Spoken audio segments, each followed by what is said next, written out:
ভ্রমণের আজকে আমাদের দ্বিতীয় দিন। আজকে ভ্রমণের একটা প্রধান আকর্ষণ হচ্ছে ধারাগিরি জলপ্রপাত। এই ঘাটশিলা স্টেশন থেকে প্রায় 14 কিলোমিটার দূরে অবস্থিত, আর অটোতে যেতে সময় লাগে প্রায় 40 মিনিট মতো।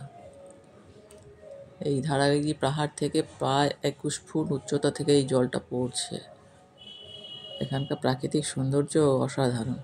গ্রামের রাস্তা মুগ্ধকর সবুজের মধ্য দিয়ে প্রায় 1 কিলোমিটার হাঁটতে হয় এই জলপ্রপাত দেখতে গেলে। এখানে অনেক সময় হাতি ও অনেক বন্য প্রাণীরও দেখা পাওয়া যায়। বিশেষকালে এটা শরতের সময়তেই দেখা পাওয়ার সম্ভাবনাটা বেশি থাকে। জলপ্রপাত পৌঁছানোর জন্য একজন স্থানীয় গ্রামবাসীকে গাইড হিসাবে নেওয়া যায়, এবং সেটা সবাই নেয়ও, আমরাও তাই করেছিলাম। জলপ্রপাতের পথে নদী তীরবর্তী পাহাড়ে প্রাক ঐতিহাসিক পাথরের খোদাইও দেখা যায়। এই অঞ্চলে শ্বাসরুদ্ধকর সৌন্দর্য সমস্ত ক্লান্তি মুছে দেবে। যদিও শীতকালে এই ধারাগিরি জলপ্রপাতের ধারা খুবই কম, ধারাগিরির সেই ধারা দেখা গেল না, তবুও এর সৌন্দর্য অপূর্ব।